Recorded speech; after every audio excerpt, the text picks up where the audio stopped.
గుడివాడ సుందరయ్య కార్యాలయంలో ఆంధ్రప్రదేశ్ రైతు సంఘం కృష్ణా జిల్లా ప్రధాన కార్యదర్శి గౌరశెట్టి నాగేశ్వరం మీడియాతో మాట్లాడారు. కౌలు రైతుల సమస్యల, వ్యవసాయ కార్మికుల సమస్యలు గత సంవత్సరంలో తుఫాన్ నష్టపరిహారం, ఇన్పుట్ సబ్సిడీని కొంతమంది రైతులు ఇచ్చారని, మరికొంతమంది రైతులకి అందలేదని, పంటల బీమా కూడా రాలేదని, నూతనంగా ఏర్పడినటువంటి చంద్రబాబు నాయుడు ప్రభుత్వం రైతులకి పెట్టుబడి సాయం 20,000 రూపాయలు సంవత్సరానికి ఇస్తామని అన్నారని, కౌలు రైతులకి కూడా ఇవ్వాలని, ఈ రైతాంగం సమస్యల మీద, వ్యవసాయ కార్మికుల సమస్యల మీద రేపు 18, 19 తేదీల్లో చర్చ జరుగుతుందని తెలిపారు. కార్యక్రమాన్ని జయప్రదం చేయాలని అన్నారు.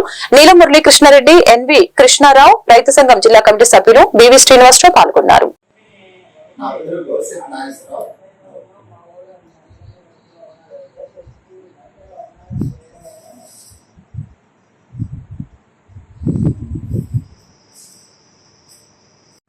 ఈ మధ్యకాలంలో వర్షాలు లేక బెట్టగా ఉన్నా గత కొద్ది రోజులుగా వర్షాలు పడటం, అలాగే పట్టిసీమ ద్వారా నీరు విడుదలయ్యి కాలువలకు కూడా చేరింది.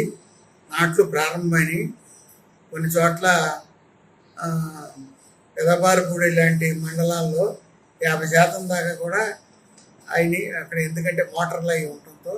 మిగిలిన చోట్ల 10% అట్లా అవుతున్నాయి. కానీ ప్రభుత్వం మరి కనీసం ముందు ఎరువులు, యూరియా, మరి DAP ఇట్లా వాడతారు ఎక్కువగా. వాటిని కూడా ఇంతవరకు అందుబాటులోకి తేలేదు.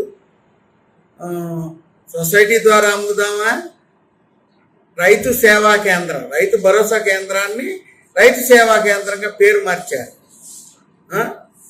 ఆ రకంగా దోబుసులు ఆడే పరిస్థితి ఉంది. వెంటనే అవసరమైనటువంటి ఎరువులు విడుదల చేయాలని చెప్పేసి కోరుతున్నాం. అట్లాగే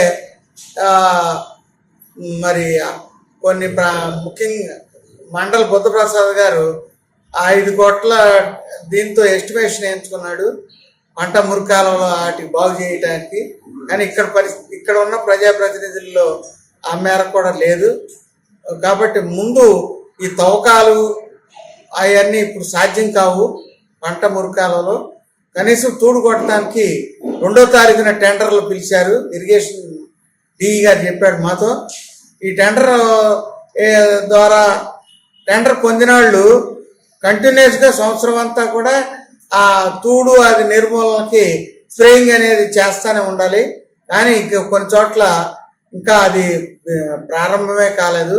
కాబట్టి తూడు నిర్మూలనకి చర్యలు వెంటనే పంట మురికాలలో ఆ నిర్మూలన చర్యలు వెంటనే చేపట్టాలని కూడా ఈ సందర్భంలో సంయుక్త కిసాన్ మోర్చా ఇచ్చినటువంటి ఈ డిమాండ్స్తో పాటు ఈ కూడా